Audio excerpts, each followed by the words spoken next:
నువ్వు నీ వాక్యము నేర్చుకోవటానికి మీరు ఇచ్చిన ఆధిక్యతను బట్టి మమ్మను నీ రెక్కల కింద ఇంతవరకు కాచి కాపాడి భద్రపరిచి క్షేమముగా ఉంచినందుకే వందనాలు స్తోత్రాలు. నీ కుమారుని బలియాగం ద్వారా మమ్మల్ని బిడ్డలుగా చేసుకొని నీ రాజ్య వారసులుగా నీ యొక్క పిల్లలుగా మీరు చేసుకున్నందుకే ఈ సమయంలో మరొకసారి హెబ్రోన్లో ఉన్నటువంటి యవన సహోదరులతోటి కలిసి దేవుని యొక్క వాక్యాన్ని పంచుకోవటానికి, దేవుని యొక్క వాక్యాన్ని నెమరు వేయటానికి మీరు ఇచ్చిన గొప్ప ఆధిక్యతను బట్టి వందనాలు. మా మధ్యలో మీరుండండి, మీకు సహాయం మీరు మాకు అనుగ్రహించి అయోగ్యదాసు నా పాత్రను మిసిలో చాటును మరుగుపరచండి, మీ ఆత్మ చేత నింపండి,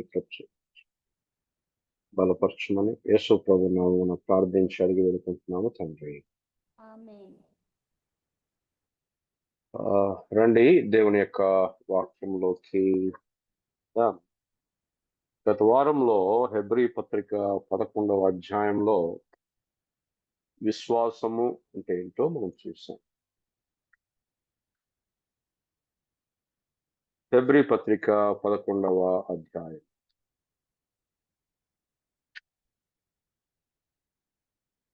హెబ్రీ పత్రిక 11వ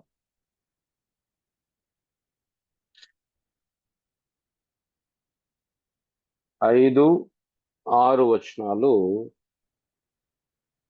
మనం కలిసి చదువుదాం. విశ్వాసమును బట్టి హానోకు మరణము చూడకుండానట్లు కొనిపోబడు.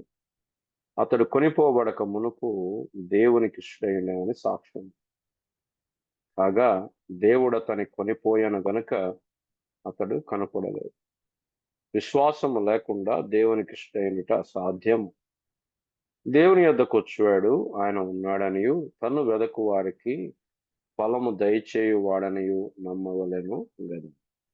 దేవుడి వాక్య భాగం ద్వారా మనతోటి మాట్లాడను కాక మీరు కూడా శ్రద్ధగా దేవుని యొక్క వాక్యాన్ని వినటానికి సిద్ధమైనారని చెప్పి నేను తలస్తూ ఉన్నాను. ఒక సజెషన్ ఏంటంటే, అప్పుడప్పుడు మీరు వీడియోస్ ఆన్ చేసుకుంటే కాస్త మీ ముఖ కవలికలను బట్టి చెప్పే వాళ్ళకు కూడా ఉత్సాహం వస్తుంది. లేకపోతే నా ముఖం నేను స్క్రీన్ మీద చూసుకుంటూనో చెప్తుంటే ఆ ఆ చెప్పేటువంటి ఏమంటాము ఆ డ్రైవింగ్ ఫోర్స్ ఉంటుందే, ఎవరికైనా నేననే కాదు ఎవరికైనా కూడా స్క్రీన్ మీద చూసుకుంటూ పేర్లు చూసుకుంటూ మామూలుగా ప్రీచింగ్ అంటే ఏంటి, ప్రజల యొక్క ముఖ కవలికలను బట్టి వాళ్ళకి అర్థమవుతుందా కావట్లేదా, వాళ్ళు వింటున్నారా, ఎంగేజ్ అవుతున్నారా లేరా అనేది చూస్తాం. సంఘంలో కూడా వాక్యం అనేటప్పుడు అలాగా సిద్ధపడటం చక్కని అలవాటు. ఒక నోట్స్ పెట్టుకొని, ఒక పుస్తకం పెట్టుకొని, అంటే ఆన్లైన్లో ప్రమాదం ఏంటంటే వాళ్ళేదో చెప్తుంటారులే అని చెప్పి మనం వేరే పని చేసుకోవటము, లేకపోతే ఇంకేదన్నా అంటే ఇది ఇట్లా నడుస్తూనే ఉంటది, ఇంకేదన్నా చేసుకుందాము, అది ప్రమాదకరం. అంటే నష్టము కూడా. దేవుని యొక్క వాక్యాన్ని వినేటప్పుడు ఇటొక చెవి, అటొక చెవి, దాని బదులు అసలు జాయిన్ కాకుండా ఉండడమే బెటర్ ఏమో. అంటే అటు జాయిన్ అయినామన్న పేరుంటది, కానీ మనం నేర్చుకునేది ఏమి కూడా ఉండదు. కనుక ఈ గంట సేపు మీ గమనాన్ని ఇక్కడ కేంద్రీకరించి, మీరు యవనస్తులు గనక తప్పనిసరిగా ఒక నోట్‌బుక్ పెట్టుకొని చెప్పేటువంటి అంశాలు మనం రాసుకుంటే, తర్వాత మనం రివ్యూ చేసుకోవటానికి మనకు ఉపయోగపడతాయి. మన మనస్సులో నిలిచి ఉంటాయి. యేసు ప్రభువారు తన శిష్యులతో మాట చెప్పాడు. మీరు ఎలాగు వినుచున్నారో చూచుకొనుడి అని చెప్పాడు. కాబట్టి మనం ఆన్‌లైన్‌లోనే కాదు, ఆఫ్‌లైన్‌లో కూడా ఎలా వినాలి అనేటువంటి ఒక ఒక శ్రద్ధ కలిగి ఉండటం, ఆ విషయంలో కన్సర్న్ కలిగి ఉండడం. ఎక్కడ కూర్చుంటే బాగా వినపడుతది, ఎక్కడ కూర్చుంటే కంఫర్టబుల్‌గా మనం దేవుని యొక్క వాక్యాన్ని విని రాసుకోగలుగుతాం. రాసుకోవటానికి వేరే ఆల్టర్‌నేట్ ఆప్షన్ లేదు. మనం వాక్యం వింటున్నామంటే తప్పనిసరిగా మన చేతిలో పెన్ను ఉండాలి, ఎందుకంటే మనలో ఎవ్వరం గూడా ఏదో అలా విని ఆ అంశాలన్నీ మన మనసులో గుర్తుండిపోతాయి అని చెప్పి అనుకోవటానికి ఏం లేదు. మనకంత జ్ఞాపక శక్తి ఉందని చెప్పి మనం అనుకోవటానికి లేదు. ఎవరికైనా గూడా. కొంతమందికేమైనా ఉంటే ఉండొచ్చేమో గానీ, బట్ ఈవెన్ మన మనసులో ఉన్నా గూడా మరలా వాటిని రీకలెక్ట్ చేసుకోవడం చాలా కష్టం. కాబట్టి మనం దేవుని పిల్లలముగా, దేవుని యొక్క వాక్యము యొక్క నిరంతర విద్యార్థులముగా కొంత ప్రయాస అనేది అంటే టేకెన్ ఫర్ గ్రాంటెడ్‌గా కాకుండా విల్‌ఫుల్‌గా, ప్రొయాక్టివ్‌గా దేవుని యొక్క వాక్యం విషయంలో మనం ప్రయాసపడటం అనేది మన ఆత్మీయ జీవితాలకెంతో క్షేమాభివృద్ధి కరం. కనుక దయచేసి మీ ఫోన్‌లు పక్కన పెట్టేసేయండి. అంటే ఒకవేళ మీరు ఫోన్‌లోనే జాయిన్ అయితే నోటిఫికేషన్స్ ఆఫ్ చేసేయండి. సో దట్ ఏదన్నొచ్చినా ఈ గంట లోపల ఏం ప్రపంచాలు మునిగిపోయి లేకపోతే ఏదో ఒక నోటిఫికేషన్ చూడనంత మాత్రాన వచ్చేటువంటి గొప్ప నష్టమేమీ లేదు. దేవుణ్ణి గౌరవించటం అనేది మనం నేర్చుకోవాలి. కనుక దేవుని యొక్క వాక్యాన్ని ఘనపరచటం అనేది మనం సరే పిల్లరా దేవుని యొక్క వాక్యంలోనికి మనం వెళ్దాం. గత వారంలో మనం విశ్వాసం అంటే ఏంటి అనేటువంటి విషయాన్ని ధ్యానిస్తూ వచ్చా. ఇక్కడ హెబ్రీ పత్రిక 11వ అధ్యాయంలో ఈ ఈ దైవజనుడు, ఈ అపోస్తలుడు ఎవరు రాసారో మనకు తెలియదు హెబ్రీ పత్రిక. ఈ అపోస్తలుడు హేబేలు మొదలుకొని దేవునితో సన్నిహితముగా ఉన్నటువంటి వారి జీవితాలన్నీ గూడా మనకు పరిచయం జేస్తూ ఉన్నాడు. కానీ మనం ఇప్పుడు చదివిన వ్యక్తి గురించి మనం చూస్తే హానోకు అని మనం చదువుతూ వచ్చాం. బైబిల్‌లో ఈ హానోకు గురించి ఎక్కువ రాయబడలేదు కానీ, ఇక్కడ ఏం రాయబడింది? విశ్వాసమును బట్టి హానోకు మరణము చూడకుండునట్లు కొనిపోబడెను. అతడు కొనిపోబడక మునుపు దేవునికి ఇష్టుడయుండెననే సాక్ష్యము పొందెను. దేవుడు అతని కొనిపోయెను గనుక అతడు కనపడలేదు. ఇక్కడ ఇది హెబ్రీ పత్రికలో ఈ గ్రంథకర్త నూతన నిబంధనలో రాస్తున్నటువంటి అంశం. ఇక మనం ఆదికాండం 5వ అధ్యాయానికొస్తే రండి. ఆదికాండం 5వ అధ్యాయం. అక్కడ హానోకు గురించి కొన్ని సంగతులు మనకు కనపడతాయి.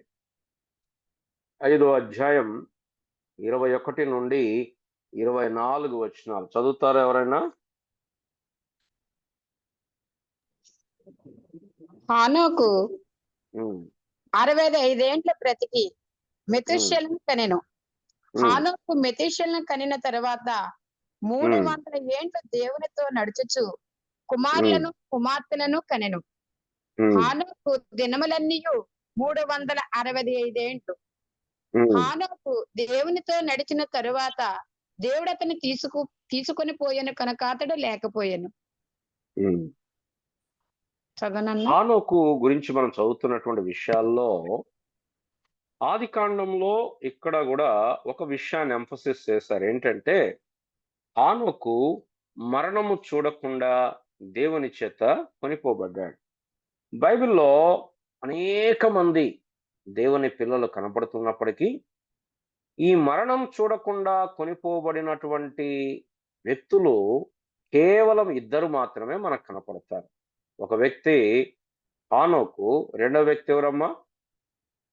మీకు తెలుసు కదా! ఎవరు రెండో వ్యక్తి? ఏలియా. Thank you brother. రెండవ వ్యక్తి ఏలియా. వీరిద్దరు గూడా మరణము చూడకుండా కొనిపోబడుతూ వచ్చారు. ఇక్కడ మనం చూసేటువంటి సంగతేంటంటే, హానోకు నోవహుకు ఉన్నటువంటి విషయాల్లో పెద్ద దూరమేం లేడు. బహుశా హానోకు కాలంలో కూడా పాపం ఎంతో విస్తరించి ఉండుంటది. సడెన్‌గా నోవహు కాలంలో పాపం వచ్చింది అని చెప్పడానికేమి లేదు మనం. కాబట్టి హానోకు ఉన్న తరంలో కూడా పాపం అనేది బహుగా విస్తరించగా, దేవుడు ఈ వ్యక్తి గురించి ఏమంటున్నాడు? ఇతడు మరణము రుచి చూడకూడదు. హానోకు నువ్వు మరణించటానికి వీల్లేదు. నువ్వొచ్చేయి నా దగ్గరికి. నువ్వు మరణించేదాకా నేను వేచి ఉండలేనేమో అన్నట్లుగా చెప్తున్నాడేమో అనిపిస్తుంది దేవుడు. హానోకు దేవునితో నడిచెను అని ఈ ఆదికాండంలో ఉన్నటువంటి గ్రంథకర్త చెప్తూ ఉన్నాడు. కాబట్టి హెబ్రీ గ్రంథకర్త ఏమన్నాడు? హానోకు దేవునికి ఇష్టుడై ఉండెను అని చెప్తున్నాడు. సో ఇప్పుడు ప్రశ్న ఏంటంటే ఆదికాండంలో ఉన్న గ్రంథకర్త ఏం చెప్తున్నాడు? హానోకు దేవునితో నడిచెను. అంటే ఇప్పుడు దేవునికి ఇష్టుడై ఉన్నాడు అంటే ఏం చేశాడు హానోకు? విశ్వాసమును బట్టి దేవునితో కూడా నడిచాడు. కాబట్టి మనం ఈరోజు వర్తమానంలో 4 ప్రాముఖ్యమైన సంగతులు చూద్దాం. మొట్టమొదటిగా నడవటం అంటే ఏంటి? రెండవది దేవునితో నడవటం అంటే ఏంటి? మూడవది మనం ఎలాగూ దేవునికి ఇష్టలుగా ఉండగలుగుతాం? నాలుగవది ఆయనకిష్టలుగా ఉంటే మనము ఎదురు చూడదగ్గ ప్రతిఫలం ఏంటి? మొట్టమొదటిగా బైబిల్‌లో నడవటం అంటే ఏంటి అని మనం చూస్తే, బైబిల్‌లో కేవలం భౌతికమైన నడక గురించి మాట్లాడట్లేదు. ఉదాహరణకి ఇప్పుడు అదే 6వ అధ్యాయం ఆదికాండము 6వ అధ్యాయము 9వ వచనంలో చదువుతారా? నోవహు వంశ హ్మ్. నోవహు వంశావళి ఇదే. హ్మ్. నోవహు నీతిపరుడును తన హ్మ్. తరములో నిందారహితుడై ఉండెను. హ్మ్. నోవహు దేవునితో కూడా నడిచినవాడు. నోవహు దేవునితో నడిచినవాడు. ఆదికాండము 17వ అధ్యాయం మొట్టమొదటి వచనంలో దేవుడు అంటున్నాడు, నేను సర్వశక్తి గల దేవుడను. నా సన్నిధిలో నడుచుచు నిందారహితుడవై ఉండుము. ఆదికాండం 24వ అధ్యాయంలో అబ్రహాము గారు అంటున్నాడు 40వ వచనంలో ఎవరి సన్నిధిలో అక్కడ కూడా నేను జీవించుచున్నాను అని తెలుగులో ఉంది కానీ ఇంగ్లీష్లో నేను ఎవరి సన్నిధిలో నడుచుచున్నాను, ఎవరి సన్నిధిలో నేను నడుచున్నాను అనేటువంటి మాట అక్కడ కనపడుతుంది. ఈవెన్ యాకోబు కూడా ఆదికాండం 48వ అధ్యాయం 15వ వచనంలో నా తండ్రి అయిన అబ్రహాము ఇస్సాకులు దేవునితో నడిచారు అని చెప్తాడు. చూడండి 48:15లో అతడు యోసేపును దీవించి పితరులైన అబ్రహాము ఇస్సాకులు ఎవరి ఎదుట నడుచుచుండిరో అంటే బైబిల్‌లో నడవటము అంటే భౌతికమైన నడత కాదు గాని ప్రవర్తన లేకపోతే క్యారెక్టర్, వ్యక్తిత్వము అనేది మనకి అర్థమవుతా ఉంది. మనం కొత్త నిబంధనలోకి వచ్చినప్పుడు కూడా చాలా ఉన్నాయి. నేను నడత గురించి చెప్పాలంటే దాదాపు 50-60 వచనాలు మీకు చూపించవచ్చు గానీ నేను అది చేయదలుచుకోవట్లేదు. ఉదాహరణకి ఎఫెసీ పత్రికలోకొస్తే మొదటి 3 అధ్యాయాలు క్రైస్తవుని యొక్క వెల్త్, ఐశ్వర్యం గురించి మాట్లాడి 4, 5 అధ్యాయాలు క్రైస్తవుని యొక్క నడత గురించి చెప్తున్నాడు. 4, 5, 6 అధ్యాయాలు. మొదటి 3 అధ్యాయాలు వెల్త్ ఆఫ్ ఎ క్రిస్టియన్. 4, 5, 6 అధ్యాయాలు వాక్ ఆఫ్ ఎ క్రిస్టియన్. ఏం చెప్పాడు? 4వ అధ్యాయం మొట్టమొదటి వచనం ఆత్మ కలిగించు ఐక్యమును కాపాడుకొనుటయందు శ్రద్ధ కలిగి ఎఫెసీ 4:1 అదే చదువుతున్నాం చూడండి. అక్కడుంది మీరు పిలువబడిన పిలుపుకు తగినట్లుగా 3వ వచనం దీర్ఘశాంతముతో కూడిన సంపూర్ణ వినయముతోను సాత్వికముతోను నడుచుకొన వలెనని. అంటే ఆ లక్షణాలు కలిగి ఉండమని. 4వ అధ్యాయం 17వ వచనం అన్యజనులు నడుచుకున్నట్లు మీరిక మీదట నడుచుకొన వలదు. దాని తర్వాత 4వ అధ్యాయం 4వ అధ్యాయం ఇక్కడ 5వ అధ్యాయం మొట్టమొదటి వచనంలో మీరు ప్రియులైన పిల్లల వలె దేవుని పోలి నడుచుకునుడి. దాని తర్వాత 5వ అధ్యాయం 10వ వచనం గనుక ప్రభుకేది ప్రీతికరమైనదో దాన్ని పరీక్షించుతూ వెలుగు సంబంధుల వలె నడుచుకునుడి. దాని తర్వాత 16వ వచనం సమయము పోనీయక సద్వినియోగం చేసుకొనుచు అజ్ఞానుల వలె కాక జ్ఞానుల వలె నడుచుకునుడి. ఇట్లాగా నడవటం అంటే బైబిల్లో మనకు అర్థమయ్యేది ఏంటంటే క్యారెక్టర్, పర్సనాలిటీ. కాబట్టి మనం నడవటం అంటే మన యొక్క వ్యక్తిత్వం, అనేది మనకు ప్రాముఖ్యం. మనం ఎలా నడవాలి అని చెప్తున్నాడు దేవుని యొక్క వాక్యంలో అంటే, దేవునికి ఇష్టలుగా నడవాలి, దేవునికి ఇష్టలముగా జీవించాలి, దేవునితో నడవాలి. దేవునితో నడవటం అంటే అర్థం ఏంటి? దేవునికి ఇష్టలుగా ఉండటం. ఎలా ఇష్టలుగా ఉండగలుగుతాం? విశ్వాసము ద్వారా మాత్రమే మనం దేవునికి ఇష్టలైతాం. మనం ఆమోసు గ్రంథంలో ఒక చక్కని మాట చదువుతాం. 3వ అధ్యాయం 3వ వచనం చదువుతారా? ఆమోసు గ్రంథం 3వ అధ్యాయం 3వ వచనం.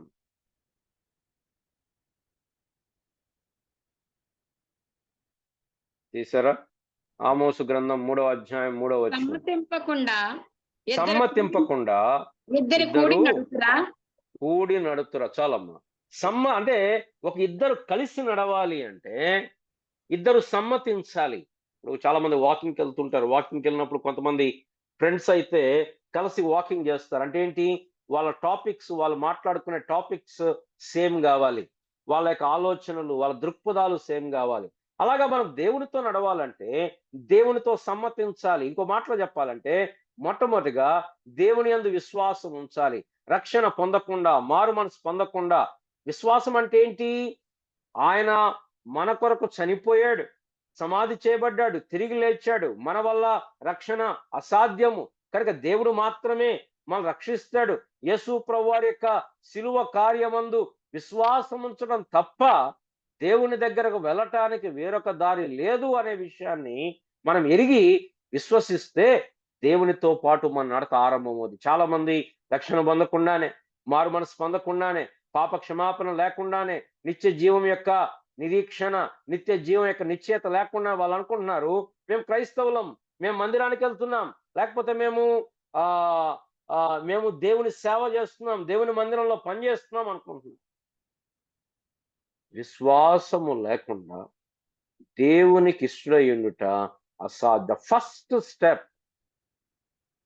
Towards God is having faith on him. దేవుడు నీ డ్రెస్ చూడట్లేదు, దేవుడు నీ అందము, నీ చందము, నీ తెలివి, నీ మార్కులు, లేకపోతే నీ తలాంతులు, లేకపోతే నీ క్యాపబిలిటీ, నీ శక్తి, నీ సామర్థ్యము, నీ నీ నీ వెనుక చరిత్ర, నీ బ్యాక్గ్రౌండ్, ఇవేవి దేవునికి అవసరం. దేవుడు చూసేది విశ్వాసము. మీకు గుర్తుందా? ఒక మనుషుడు వస్తే ప్రభు అంటాడు, ఇలాంటి విశ్వాసము నేను ఎక్కడైనా కనుగొనలేదు అంటాడు. ఇంకొక స్త్రీ వస్తే అంటాడు, అమ్మ నీ విశ్వాసము నేను స్వస్థపరచను. అంటే దేవుడు ఒక మనిషిలో ఏం చూస్తున్నాడు అంటే విశ్వాసమును చూస్తున్నాడు. ఏంటి విశ్వాసం అంటే? దేవుని యొద్దకు వచ్చువాడు దేవుడు ఉన్నాడనియు, తన్ను వెదకు వారికి ఫలం అనుగ్రహించువాడనియు నమ్మవలెను గదా. కానీ విశ్వాసం అంటే ఏంటంటే కేవలం ఏదో నమ్ముతున్నానని చెప్పటం కాదు. యాకోబు గారు అంటాడు, దేవుడు ఒక్కడే నమ్ముచున్నావు, మంచిది, దయ్యములు కూడా నమ్మి మనకొచ్చున్నది. కానీ విశ్వాసం అంటే ఏదో మాటలతోటి నేను యేసుప్రభుని నమ్ముకున్నా అని చెప్పడం మాత్రమే కాదు. మన జీవితం, మన జీవిత విధానం, మన ఆలోచనలు, మన లక్ష్యాలు, మన గమ్యం ఆ యొక్క కన్ను వెదకు వారికి ఫలం అనుగ్రహిస్తాడు అనేటువంటి ఆ లైన్లో మన జీవితం ఉంది.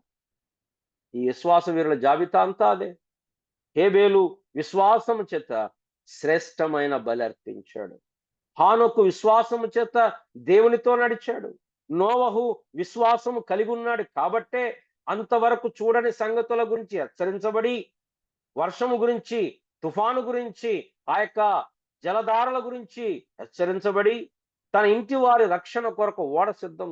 చాలా మంది అనుకుంటారు విశ్వాసం చాలా ఈజీ, విశ్వాసం అంటే ఏముంది, నమ్మటమే అని అనుకుంటారు. నమ్మడమే నిజమే, కానీ అది కేవలం ఏదో ఒక హృదయంలో ఒక ఫీలింగ్ కాదు. ఆ విశ్వాసము మన జీవిత ప్రయాణాన్ని కొనసాగింప చేయాలి. అందుకోసం బైబిల్లో చాలా ప్రాముఖ్యమైన మాట, నీతిమంతుడు విశ్వాస మూలముగా జీవించును. హబక్కూకులో చదువుతాం, రోమాపత్రికలో చదువుతాం, గలతీ పత్రికలో చదువుతాం, హెబ్రీ పత్రికలో చదువుతాం. Just shall live by faith. పౌలు గారు అంటాడు 2వ కొరింథీలో, మనం వెలుచూపును బట్టి కాక విశ్వాసమును బట్టి నడుచుకొనుచున్నాము. కానీ మన జీవితం యొక్క పునాది విశ్వాసం. కాబట్టి మనం దేవునితో నడవాలి అంటే మొట్టమొదట ప్రభు యందు విశ్వాసం ఉంచాలి. ఏం విశ్వాసము? ఉద్యోగం వస్తది, తప్పనిసరిగా వస్తది. లేపోతే తప్పనిసరిగా పెళ్ళవుతది. తప్పనిసరిగా పిల్లలు పుడతారు. తప్పనిసరిగా ఇల్లు కట్టుకుంటాము. తప్పనిసరిగా ప్లాట్ కొంటాము. తప్పనిసరిగా వ్యాధి నయమవుతది. ఇది అనుకుంటున్నారు విశ్వాసం. ఏంటి విశ్వాసం అంటే? విశ్వాసం అంటే దేవుణ్ణి నమ్మటం. మనకేదో జరుగుద్దని నమ్మటం కాదు విశ్వాసం. విశ్వాసం అంటే దేవుడు చేసిన కార్యమును అనగా యేసుక్రీస్తు ప్రభువారి శిలువ యందు నమ్మకం ఉంచటం. అంత మాత్రమే కాదు, మన యాత్రా జీవితంలో ఆరోగ్యమైన, అనారోగ్యమైన, పేదరికమైన, ఐశ్వర్యమైన, ఉద్యోగం వచ్చినా రాకపోయినా, పిల్లలు పుట్టినా పుట్టకపోయినా, పెళ్ళైనా కాకపోయినా, కీర్తి ప్రతిష్టలున్నా, అవమానాలు ఎదురైనా, ఏదైనా దేవుడు మంచివాడు అని నమ్మటం. మంచి కాబట్టి దేవుడు చేశాడు కాదు. దేవుడు చేశాడు కాబట్టి మంచిది అని విశ్వసం. ఇది విశ్వాసం. అదే కదా దాని అర్థం, అదే కదా. తన్ను వెదకు వారికి ఫలం అనుగ్రహించువాడు అంటే అర్థం ఏంటి? దేవుని కొరకు కనిపెట్టటం, దేవుని ఫలము కొరకు కనిపెట్టటం. కానీ దేవునితో నడవటానికి మొట్టమొదటి మెట్టు ఏంటంటే విశ్వాసం. ఇక్కడ రాత్రికాల సమయంలో వింటున్న వారు ఇంకెవరైనా మారు మనసు లేకపోతే, పాప క్షమాపణ లేదో అలవాటుగా అలవాటుగా ఆచారముగా నువ్వు బహుశా ఈ కూడికలో జాయిన్ అయ్యారేమో తెలియదు, కానీ మిమ్మల్ని బతిమలాడేది ఏంటంటే, మీరు రక్షణ పొందకపోతే, రక్షణ ఎంత సులభం. తన్నెందరు అంగీకరించురు అనగా తన నామందు విశ్వాసం ఉంచిన వారికి దేవుని పిల్లలగుటకు ఆయన అధికారము అనుగ్రహించను. కాబట్టి మనం ఆయనతో నడవటం ప్రాముఖ్యం. అదే సమయంలో బైబిల్ చెప్తుంది, మీరు అన్యజనులు నడిచినట్లుగా నడుచుకొనకూడదు. చదివాం కదా మనం. అంటే లోకముతో పాటు మనం నడవకూడదు. యవనస్తులు ఏం చేస్తారు? లోకంలో ఏది కొత్త ట్రెండింగ్ వస్తే ఆ ట్రెండింగ్లో వెళ్ళిపోతుంటారు. మేము కాలేజీలో పాఠాలు చెప్తా ఉంటాం. ఎన్నెన్నో ఫ్యాషన్లు వస్తాయి, ఎన్నెన్నో కొత్త కొత్త ట్రెండ్స్ వస్తాయి. హెయిర్ స్టైల్స్ చూసినప్పుడు, బట్టలు చూసినప్పుడు కొంతమంది బట్టలు దించుకొని వస్తారు. ఏనాన్న కింద పడ్డావా, ఏంది ఇంత బట్టలు ప్యాంట్లు చినిగిపోయినాయిరా అంటే వాడు అంటాడు, లేదు సార్ ఇది ఫ్యాషన్ సార్. చినిగిపోయిన బట్టలు చిరగని బట్టల కంటే కాస్ట్ ఎక్కువ. వాళ్ళు చించి మనకు అమ్ముతారు. ఇంతకుముందు చించితే చినిగిపోతే సిగ్గుపడి టైలర్ దగ్గర పోయి జిగ్జాగ్ చేయించుకునే వాళ్ళు. ఇప్పుడు లేదు, కానీ ఇప్పుడు అట్లాంటి ఏదో చినిగితే చినిగిందాక ఏడాగుతున్నారు. చినగక ముందే ఒక 2-4 సార్లు వేసారంటే ఇక అది పక్కన పడేయటమే. అప్పుడు సిగ్గుపడే వాళ్ళు చినిగితే. ఇప్పుడు ఎంత చింపుకుంటే అంత గొప్ప అన్నట్లుగా భావిస్తున్నారు. అంటే ఏంటి? ఎవరితో నడుస్తున్నారు? లోకముతో నడుస్తున్నారు. ఎఫెసీ 4:17 చదివాం. అన్యజనులు నడుచుకునేటట్లు. అన్యజనులు ఎలా నడుస్తారు? తెస్సలోనికీయులకు రాయబడిన పత్రిక 4వ అధ్యాయంలో, మీరు అన్యజనుల వలె కామాభిలాషయందు కాక ప్రతివాడును పరిశుద్ధత యందును ఘనత యందును తన ఘటమును ఎట్లు కాపాడుకొనవలెనని ఎరుగుటయే దేవుని చిత్తము. మొదటి తెస్సలోనికీయులు 4వ అధ్యాయం 2వ వచనం చూడండి. కాగా మీరు ఎలాగూ నడుచుకుని దేవుని సంతోషపరచవలెనో మా వలన నేర్చుకున్న ప్రకారముగా మీరు నడుచుకొనుచున్నారు. 4వ వచనం, మీలో ప్రతివాడును అన్యజనుల వలె కామాభిలాష యందు కాక పరిశుద్ధత యందు ఘనత యందు తన ఘటమును ఎట్లు కాపాడుకొనవలనో అది ఎరిగి ఉండుటయే దేవుని చిత్తం. కాబట్టి అన్యజనులు ఎలా నడుస్తారు? వారి కామాభిలాష, వారి కోరికలు ఎట్లయినా తీర్చుకోవాలి. అవతలను చంపైనా కోరికలు తీర్చుకోవాలి. ఇది అన్యజనుల యొక్క నడత. కోరిక పుట్టిందా తీర్చుకోవాలి. మరి దేవుని పిల్లల కోరికలు పుట్టవా? పుడతాయి. కానీ దేవుని పిల్లలు ఏం చేస్తారు?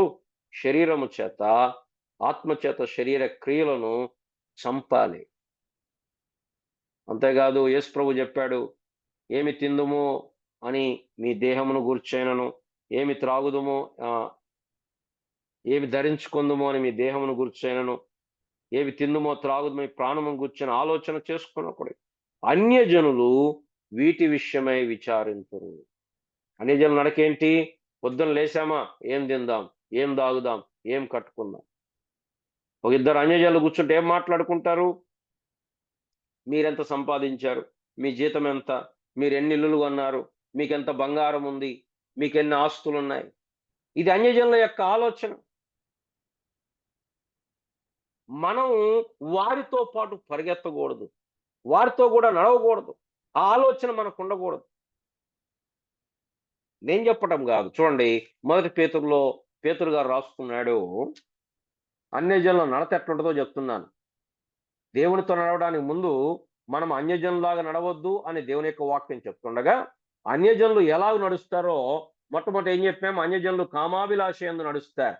అన్యజనులు ఏమి తిందాం, ఏమి త్రాగుదాం, ఏమి ధరించుకుందామో అని ఆలోచిస్తారు. అన్యజనులు అంధకారంలో నడుస్తుంటారు. ఎఫెసీ 4:18 వారైతే అంధకారమైన మనసు గలవారై తమ మనసును కలిగిన వ్యర్థతను అనుసరించి నడుచుకొనుచు దేవుని వలన కలుగు జీవములో నుండి వేరుపరచబడిన వారై అని రాయబడుతూ వచ్చింది. వారి మనసు అంధకారమయం.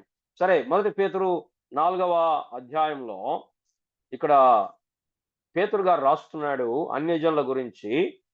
చూడండి 3వ వచనం, మనము పోకిరి చేష్టలు, ఇది అన్యజనుల యొక్క నడత. పోకిరి చేష్టలు, దురాశలు, మద్యపానము, అల్లరితో కూడిన ఆటపాటలు, త్రాగుబోతుల విందులు, చేయదగని విగ్రహ పూజలు మొదలైన వాటి యందు నడుచుకొనుచు అన్యజనుల ఇష్టము నెరవేర్చుచుండుటకు గతించిన కాలమే చాలును అపరిమితమైన దుర్వ్యాపారమునందు తమతో కూడా మీరు పరిగెత్తకపోయినందున వారు ఆశ్చర్యపడుచు మిమ్మల్ని దూషించుతున్నారు. విచారకరమైన సంగతి ఏంటంటే, నేటి దినాల్లో విశ్వాసులను చెప్పుకునే వారు కూడా ఈ దుర్వ్యాపారంలో పరిగెడుతున్నారు. ఒక్కోసారి అవిశ్వాసులతో పోటీ పడుతున్నారు. వారికంటే ముందుగా పరిగెత్తుదాం అనుకుంటున్నాం. పిల్లరా, ఇది మన నడత కాదు, ఇవి మన లక్షణములు కాదు. మనము దేవునితో నడవాలి, దేవునితో సమ్మతించాలి. ఏంటి దేవునితో నడవటం అంటే? మొట్టమొదటిగా నేను 4 అంశాలు చెప్తాను దేవునితో నడవటం గురించి. చాలా చెప్పొచ్చు, బట్ మనకున్న సమయంలో 4 అంశాలు నేను మీతో పంచుకోవాలని ఆశిస్తూ ఉన్నాను. మొట్టమొదటిగా దేవునితో నడవటం అంటే ప్రతి దినము దేవునితో సమయం గడపటం. డెలిబరేట్గా, ఏదో అనుకోకుండా జరగటం కాదు, ఉద్దేశపూర్వకంగా ప్రతి దినం దేవునితో, దేవుని వాక్యముతో సమయం గడపటం. దేవునితో సహవాసము కొరకు సమయమును కేటాయించటం. థామస్ మ్యాన్టన్ అని చెప్పి ఒక ప్యూరిటన్ భక్తుడు, 1500 సంవత్సరాల్లో జీవించినటువంటి ప్యూరిటన్ భక్తుడు, ఈ హెబ్రీ పత్రిక 11వ అధ్యాయం మీద దాదాపు 60 వర్తమానాలు ఆయన రాశాడు విశ్వాస వీరుల జాబితా గురించి. ఇవి దాదాపు 500 సంవత్సరాల క్రితం సంగతి నేను చెప్పేది. ఆయన ఏమన్నాడు అంటే, to walk with God is to set God always before us, to live as under his eye and in his fear. It is to have our hearts engaged to please him in all the things. దేవునితో సమయం గడపటం. ప్రియులారా, బైబిల్లో ఏ భక్తును చూసినా చూడండి, ఏదో అంటే నేటి దినాల్లో ఎలా ఉందంటే మిస్టిసిజం. అంటే ఏదో ప్రార్థన చేస్తున్నా, గొప్ప వెలుగు వచ్చింది, ఏదో ఒక దర్శనం వచ్చింది, ఆ రోజు నుంచి నేను భక్తిలోకి వచ్చేసాను. ఇది మిస్టిసిజం. క్రైస్తవ్యంలో మిస్టిసిజం లేదు. ప్రతి దినం క్రమశిక్షణ. చూడండి, ఇప్పుడు దేహదారుఢ్యం ఉంటుంది, లేకపోతే ఒక క్రికెట్ మ్యాచ్ ఉంటుంది. క్రికెట్ మ్యాచ్లో ఆడేవాళ్ళు ఒక రోజు ఫ్లూక్గా వాడు ఎట్లా ఊపినా బాల్ తగిలి రన్స్ కొట్టొచ్చు, బట్ డైలీ కొట్టగలుగుతాడా? కొట్టలేడు. ఎప్పుడు కొడతాడు? డైలీ ప్రాక్టీస్, ఒక టైం పెట్టుకొని కష్టపడి అలాగే ఆత్మీయ జీవితంలో కూడా ఏదో అతీతంగా ఒకే రోజు వచ్చేది. ఇది ప్రతి దినం డిసిప్లిన్ తోటి దినదినం కొంచెం కొంచెం దేవునితో సహవాసం చేయటం. అబ్రహాము దేవునితో నడిచాడు, దేవునితో సమయం గడిపాడు. ఎంత సమయం గడిపాడంటే దేవుడు అన్నాడు, అబ్రహాము నా స్నేహితుడు, నేను చేయబో సంగతి అబ్రహామునకు దాచెదనా అంటే అబ్రహాము దేవుని కొరకు టైం కేటాయిస్తున్నాడు. నేటి దినాల్లో ఉన్నాం. గొప్ప డిసెప్షన్ ఏంటంటే we don't have time for God. We have time for everything. We have time for social media. We have time for hour physical needs. We have time for our job. We have time for hour things. మందిరం అనేసరికి, వాక్యం అనేసరికి, కూడికలు అనేసరికి జనాలకు time లేదు. ఎంత విచారం పిల్లరా, ఎంత విచారం. అంటే లిటరల్గా మనం ఏం చెప్తున్నామంటే దేవునితోటి, ప్రభువా నేను బిజీగా ఉన్నాను, నువ్వు కొంచెం తర్వాత రా, నేను తర్వాత మాట్లాడతాను నీతోటి అని చెప్తున్నాను. దేవునితో నడవాలంటే ప్రతి దినం దేవునితో సమయం గడపాలి. యేసు ప్రభు వారి జీవితంలో మాట కనపడుతుంది. ఆయన ప్రార్థించుట కొండకు వెళ్ళొచ్చుండాను. ప్రార్థించుట కొండకు వెళ్ళొచ్చుండి. ఏం అవసరాలు ఉన్నాయి ఆయనకు ప్రార్థించటానికి? దేవునితో సహవాసం. మోషే గురించి చదువుతాను. మోషే 40 దివారాత్రులు ప్రభుతో గడిపేవాడు. మరి ఏం మాట్లాడుకున్నారో తెలియదు మనకు. 40 దివారాత్రులు ఉండేవాడు. అట్లా ఒకసారి కాదు, 4-5 సార్లు ఉన్నాడు. అందుకోసం ద్వితీయోపదేశకాండం చివరి వచనంలో మరి అంటే మోషే చనిపోయిన తర్వాత వేరే వాళ్ళు ఎవరు ఆ లాస్ట్ అధ్యాయం రాసుంటారు. వాళ్ళు అంటారు కదా, యెహోవాను ముఖాముఖిగా ఎరిగిన మోషే వంటి ప్రవక్త ఇశ్రాయేలీలో నేటి వరకు పుట్టలేదు. He know him face to face. దేవుడైన మనుష్యుడు తన స్నేహితునితో మాట్లాడుచున్నట్లుగా దేవుడైన యెహోవా మోషేతో మాట్లాడుచున్న నిర్గమకాండం 33వ అధ్యాయంలో ఈ సంగతి. దేవునితో దగ్గరగా జీవించాడు. అందుకోసమే దేవుని చిత్తాన్ని ఎరిగాడు. దేవుని చిత్తాన్ని ఎరగటం అంటే ఏదో సడన్గా ఆ రోజు బైబిల్ పట్టుకొని ఆ రోజు ఏదో వాక్యం కొరకు కాదు, దేవుని మనస్సు ఎరగటం. ఇక్కడేదో కనపడితే దేవుని చిత్తం కాదు, దేవుని మనసు ఏంటో. ఇప్పుడు మన ఇంట్లో వాళ్ళు ఉన్నారనుకోండి, మన ఇంట్లో వాళ్ళు వేరే రూమ్ లో ఉన్నా వాళ్ళు వచ్చే నడక చప్పుడు విని మనకు అర్థమైంది, చిన్నబ్బాయి వస్తున్నాడా, పెద్దబ్బాయి వస్తున్నాడా, అమ్మ వస్తుందా, నాన్న వస్తుందా, ఎవరు మనకు అర్థమైతే. ఎందుకు? వాళ్ళతో ఉన్నాం మనం. అట్లాగే దేవుడి కూడా ఇక్కడేదో వెళ్ళు, ఇక్కడేదో వచ్చు అని కనపడితే దేవుని చిత్తం కాదు. దేవుని మనస్సును ఎరగటం. ఎట్లా ఎరుగుతాం? ఎంత దగ్గరగా మనం ఆయనతో జీవిస్తాం. కనుక పిల్లరా, ముఖ్యంగా యవన సహోదరి సహోదరులకు నా మనవి ఏంటంటే, మీకు ఒక్కోసారి అనిపించదు, ఒక్కోసారి వాక్యం చదవాలనిపించదు, ఆయా కారణాలను బట్టి, ఆ యొక్క స్థితిగతులను బట్టి. అయినా కూడా మీరు చదవటం, దేవుని వాక్యంతో సమయం గడపటం మన జీవితాలకు ఎంతో అది వెలుగు. దేవునితో సమయం గడపటం చాలా ప్రాముఖ్యం. దేవునితో సమయం గడిపితే ఏమవుతుంది? దేవుణ్ణి ఎరుగుతాను. ఏంటి నిత్య జీవం అంటే? ఎక్కువ కాలం బ్రతకటమా? బైబిల్ ఏం చెప్తుంది? నిత్య జీవం అంటే అద్వితీయ సత్య దేవుడవైన నిన్నును నీవు పంపిన యేసు క్రీస్తును ఎరుగుటయే. Knowing God is eternal life. దేవుణ్ణి ఎరగటం నిత్య జీవం. ఎట్లా ఎరుగుతాం దేవుణ్ణి? దేవునితో సమయం గడపడం ద్వారా మాత్రమే ఎరగగలదు. చాలా మంది జీవితాలు చూస్తే ఒక 10 నిమిషాలు మాట్లాడితే అర్థమైపోద్ది వాళ్ళు దేవునితో దగ్గరగా ఉన్నారా, దూరంగా ఉన్నారా. ఎట్లా చెప్పనా? నాకు అనిపించేది, ఒక వ్యక్తి నేను అది చేశాను, నేను ఇది చేశాను, నేను ఇలా చేశాను, నేను ఎంత సేవ చేశాను, నాకు ఇన్ని సంఘాలు ఉన్నాయి, నేను ఇది అని తనను గూర్చి తాను పొగుడుకుంటున్నాడు. అంటే అర్థం ఏంటి? దేవునికి దగ్గరగా లేడు అని. దేవునికి దగ్గరగా ఉంటే ఏమైంది తెలుసా? యెషయా గ్రంథం 6వ అధ్యాయంలో దేవుణ్ణి చూడగానే ఆ ప్రవక్త ఏం చేస్తున్నాడు? అయ్యో నేను నశించితిని, ఐఎమ్ అండన్. అప్పటిదాకా ఏమన్నాడు? మిగతా 5 అధ్యాయాల్లో ఐగుప్తీయులకు శ్రమ, అశ్షూరీయులకు శ్రమ, మద్యపానము, ఉదయమున లేచి మద్యపానం కలుపుకుని వారికి శ్రమ, వాళ్ళకి శ్రమ, వీళ్ళకి శ్రమ అన్నాడు. యెషయా గ్రంథం 6వ అధ్యాయంలో ప్రభువును ముఖాముఖిగా చూడగానే అంటాడు, నాకు శ్రమ. దేవునికి దగ్గరగా ఉన్న వ్యక్తి జీవితం చూస్తే ఆ లక్షణం ఏంటంటే తగ్గింపు, దీనత్వం, హ్యూమిలిటీ, అతిశయం లేకపోవటం, గర్వం లేకపోవటం, కఠినత్వం లేకపోవటం. ఇది దేవునికి దగ్గరగా ఉన్న వ్యక్తి యొక్క లక్షణాలు. మోషే ముఖం ప్రకాశించింది, దేవుని దగ్గరగా ఉన్నాడు. కాబట్టి దేవునితో సమయం గడిపితే మొట్టమొదటిగా మనం దేవుణ్ణి ఎరుగుతాం. ఎంతగా దేవుణ్ణి ఎరుగుతామో అంతగా దేవుని యందు విశ్వాసం ఉంచగలుగుతాం.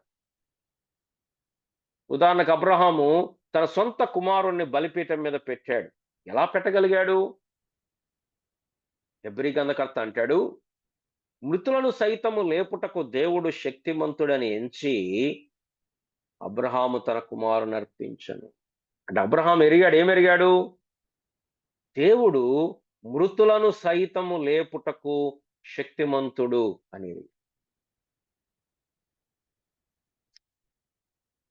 ప్రభువుని ఎరగటం జరుగుతుంది ఎప్పుడంటే మనం దేవునితో సమయం గడిపినప్పుడు. రెండవది, ప్రభువుని ఎరగటం మాత్రమే కాదు, మనము ప్రభు యొక్క రూపంలోకి మార్చబడతాం కదా. 2 కొరింథీ 3వ అధ్యాయం చివరి వచనం చదువుతారా? ప్రభువుకు ఆత్మ పోలిక చదువుతారా? 2 కొరింథీ 3వ అధ్యాయం చివరి వచనం, 18వ వచనం.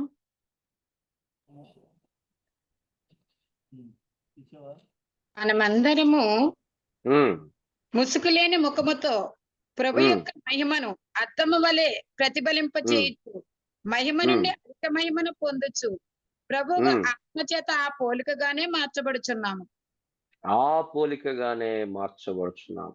ప్రభువు యొక్క ఆత్మ చేత అద్దము వలె ఆయన చూస్తా ఉంటే ఆ పోలికలోకి మార్చబడతాం. ఇప్పుడు చూడండి, బహుశా ఇప్పుడు సపోజ్ నేను చాలా మందికి ఈ బోధించే క్రమంలో చాలా మంది అంటుంటారు, ఏంటండి మీరు ఖమ్మం నుంచి వచ్చారంటే. ఎలా చెప్తారు అంటే, తిమోతి అంకుల్ వాళ్ళ వాళ్ళ వాళ్ళ విని విని విని ఏం చేస్తుంటాం మేము, ఆటోమేటిక్గా వాళ్ళలాగా సత్యవేదం గారు లాగానో లేదా తిమోతి గారు లాగానో ఎందుకు వస్తాయి ఆ టోను, ఆ వాయిస్ అంటే, మేము చిన్నప్పటి నుంచి వాళ్ళది విని విని విని అలా ఉంది.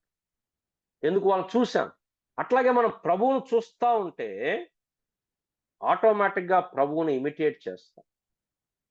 అందుకోసమే హెబ్రీ గ్రంథకర్త అంటాడు 12వ అధ్యాయం 2వ వచనంలో, విశ్వాసమును కర్తయు దాన్ని కొనసాగించువాడైన యేసు వైపు చూచుచు. అంటే ప్రభు వైపు చూడటం. మూడవది ఏం చెప్తున్నా నేను, ప్రభుతో సమయం గడిపితే వచ్చేటువంటి పర్యావసనాలు లేదా క్షేమము లేదా లాభము. మొట్టమొదటిది దేవుణ్ణి ఎరుగుతా, దేవుని యొక్క గుణగణాలు ఎరగలుగుతా. దేవుని వాక్యము తప్ప దేవుని ఎరగటానికి వేరే మార్గము లేనే లేదు. రెండవది, ఎప్పుడైతే దేవునితో సమయం గడుపుతామో దేవుని పోలికలోనికి మార్చబడతాం. అది లేకుండా మనం మార్చబడలేం. ఏదో మనం ఇప్పుడు సపోజ్ మన మన మన యొక్క ఆత్మీయత బలపడాలి అంటే ఏదో బయట నుంచి క్లాసులు విన్నంత మాత్రాన బలపడదు, మనం ప్రభుతో సమయం గడపాలి. మూడవది, ఎప్పుడైతే ప్రభుతో సమయం గడుపుతామో మనం ఎంత బలహీనులమో మనం ఎరుగుతాం. ఇందాక చెప్పుకున్నాం కదా, ప్రవక్త అయిన యెషయా అంటాడు, దేవుని దగ్గర రాగానే అయ్యో నేను బలహీనుడు, నేను నశించుతున్నా.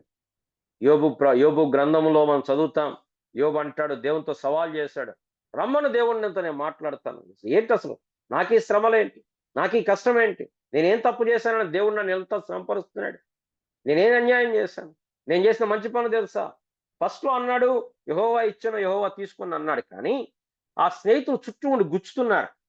నీకు ఈ శ్రమ వచ్చిందంటే నువ్వేదో తప్పు చేస్తుంటావు అని గుచ్చుతుంటే తట్టుకోలేక దేవుణ్ణి సవాల్ చేస్తున్నాడు, రమ్మని నేను మాట్లాడతా, రమ్మని నేను మాట్లాడతా, నేనేం చేశానని దేవుడు నన్ను శత్రువులాగా భావిస్తున్నాడు.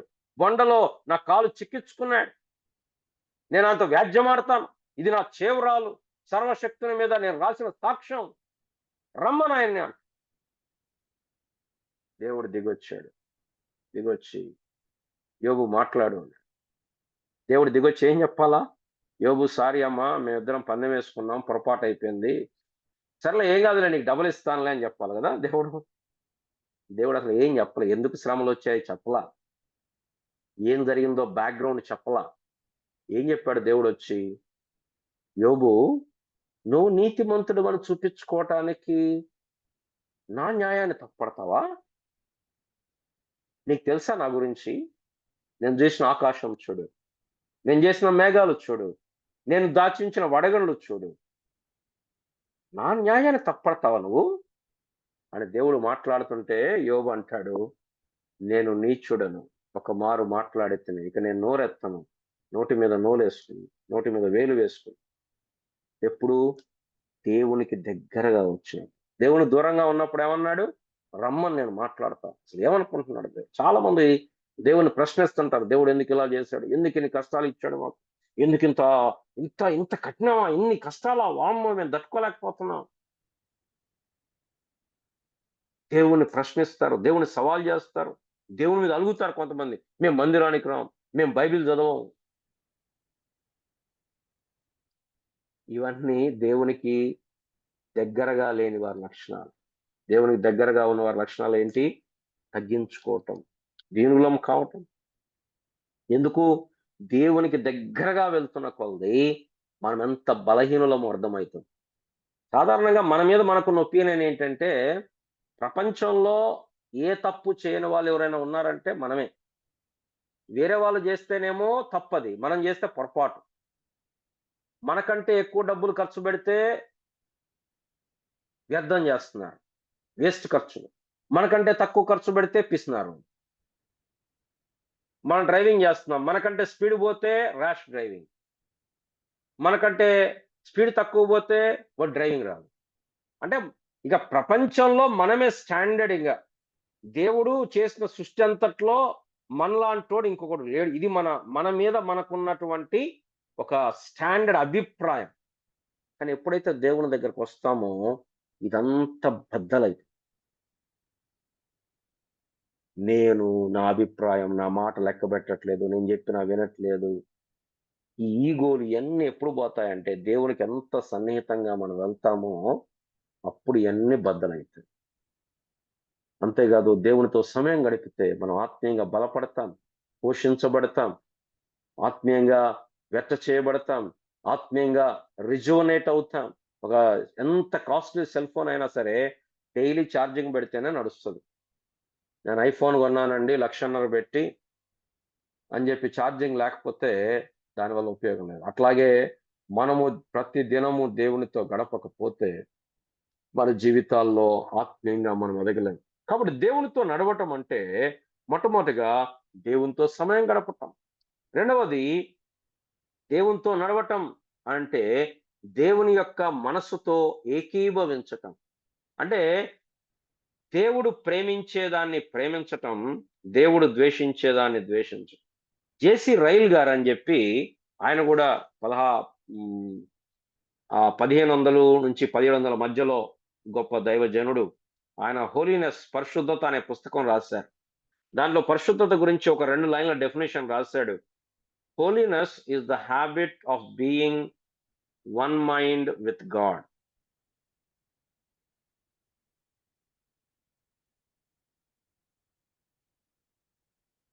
Holiness is the habit of being one mind with God, according as we find his mind described in scripture.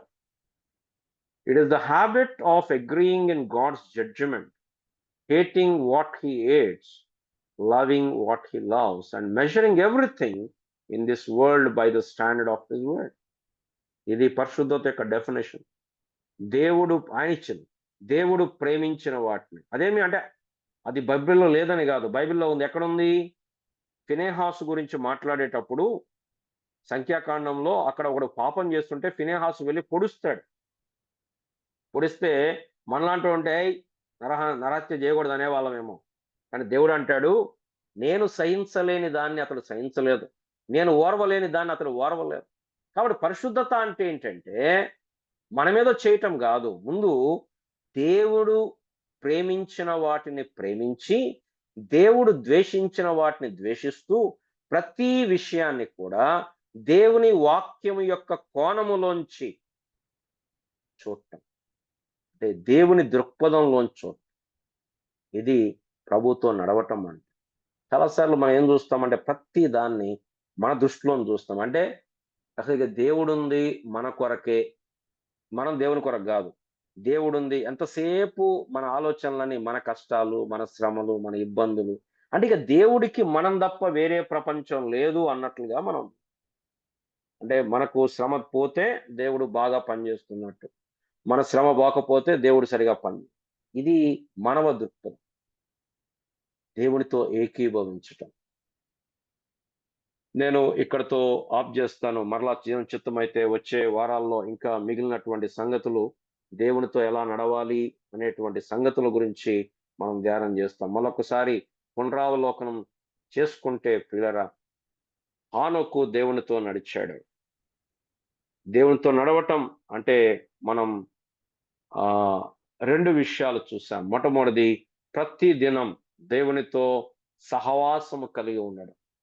దేవునితో సహవాసం ఎప్పుడైతే కలిగి ఉంటామో ఆయనను మనం లోతుగా ఎరుగుతాం. ఆయన యొక్క వ్యక్తిత్వం, ఆయన యొక్క సుగుణములు, ఆయన శక్తి ఎరుగుతాం. దేవునితో సమయం గడపడం ద్వారా మనము ఆయన యొక్క రూపంలోకి మార్చబడతాం. దేవునితో సమయం గడపడం ద్వారా మనం ఎంత బలహీనులమో, దౌర్భాగ్యులమో ఎరిగి మనం బలహీనులమైతాం. మనడే దీనత్వంలోకి వస్తాం. దేవునితో సమయం గడపడం ద్వారా మన విశ్వాసము బలపరచబడుతుంది. అందుకోసమే విశ్వాసానికి కర్తయు దాన్ని కొనసాగించువాడైన యేసు వైపు చూచుచు అని రాయడం. అంతేకాదు దేవునితో సమయం గడపడం ద్వారా ఆత్మీయంగా మనము తాజాపరచబడతాం, నూతన పరచబడతాం, బలపరచబడతాం. మనుషులు రొట్టె వలన మాత్రము కాదు గాని దేవుని నోట నుండి వచ్చు ప్రతి మాట వలన జీవించును. రెండవది ఏం చూస్తామంటే, దేవునితో నడవటం అంటే దేవుని మనస్సుతో ఏకీభవించి దేవుని దృక్పథంలోంచి చూడటం. చూడండి, ఉదాహరణకి హేబేలు ఉన్నాడు. హేబేలు ఎంతకాలం బతికాడు? చాలా కొద్ది కాలం బతికాడు. హేబేలు అంటేనే ఊపిరి అని అర్థం. ఊపిరి లేదా ఆవిరి. కొద్ది కాలం ఉండేది.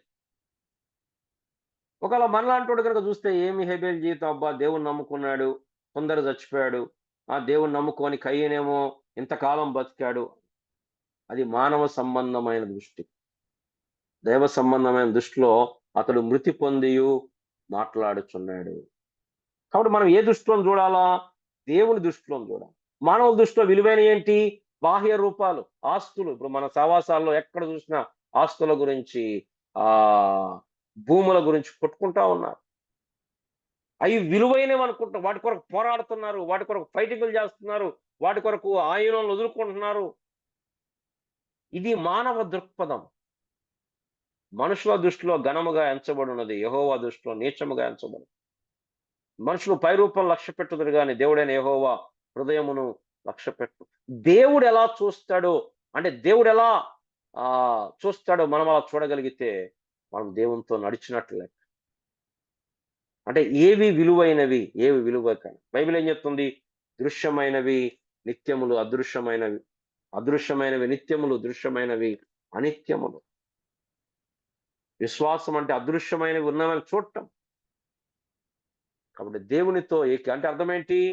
దేవుడు ప్రేమించిన దాన్ని ప్రేమించి, దేవుడు ద్వేషించిన దాన్ని ద్వేషించి. కాబట్టి దేవుడు ఏం ప్రేమిస్తాడో మనకు అర్థం కావాలి. అప్పుడు మనం దేవునితో కూడి నడుస్తాం. రండి ప్రార్థన చేసుకుందాం. ప్రేమ కలిగిన మా ప్రియ పరలోకపు తండ్రి, ఈ రాత్రికాల సమయం నీ సన్నిధికి వచ్చి ప్రభువా, హానోకు యొక్క జీవితం, హానోకు దేవుని చేత కొనిపోబడక మనకు దేవునికి ఇష్టయుండను అని సాక్ష్యం. ఇష్టడై ఉన్నాడు అనగా దేవునితో నడిచాడు అని ఆది కాండంలో మనం చూస్తాం.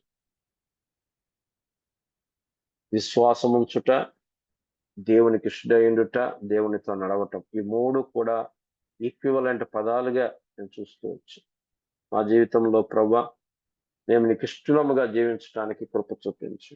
మేము లోకమునకి ఇష్టలము కాక నీకు ఇష్టలైన వారంగా, మనుషులను సంతోషపెట్టు వాడనైతే నేను దేవుని దాసులను కాకయే పోదును అని పౌలు గారు అంటూ వచ్చు. కనుక ప్రభువా, మేము మనుషులను సంతోషపెట్టు వారం కాక దేవుని సంతోషపెట్టు వారినిగా మేము జీవించడానికి కృప. విశ్వాసము మాలో బలపరచండి. నీతో సన్నిహితంగా జీవించడానికి, ముఖ్యంగా నేటి బిజీ లైఫ్ లో ఈ internet, technology, mobile phones, computers, apps, social media, ఇవన్నీ కూడా మా సమయాన్ని కబలించి వేయాలని, మా మనస్సును, మా అటెన్షన్ను, మా ఫోకస్ను దొంగిలించాలని ఆ సోషల్ మీడియా యాప్లు కూడా మేము ఎంత ఎక్కువసేపు వాటి మీద గడపాలని ఆల్గారిథమ్స్ డిజైన్ చేస్తుండగా, దేవా మేము మెలకువగలిగిన వారమై మీతో సహవాసం చేయటానికి మీరు మా కృప చూపించండి, సహాయం. నన్ను మమ్మల్ని జ్ఞాపకం చేసుకున్నాం. మరి ఆన్లైన్లో చేరగలిగిన ప్రైవేట్లందరినీ బట్టి వందనాలు చెల్లిస్తూ పేరు పేరున దీవించి ఆశీర్వదించండి. యేసు ప్రభు నామమున ప్రార్థించి అడిగి వేడుకుంటున్నాము తండ్రి, ఆమేన్. మన తండ్రి అయిన దేవుని అపారమైన ప్రేమ, ఆయన కుమారుడైన యేసు క్రీస్తు ప్రభువారి కృప, పరిశుద్ధాత్మక సహవాసం మనకును సకల పరిశుద్ధులకును సదాకాలం తోడే నడిపించును గాక. ఆమేన్. ఆమేన్. ఆమీన్. Praise lord brother. Praise lord అన్న. బ్రదర్ ప్రైజ్ లార్డ్ అండి, ప్రైజ్ లార్డ్. బ్రదర్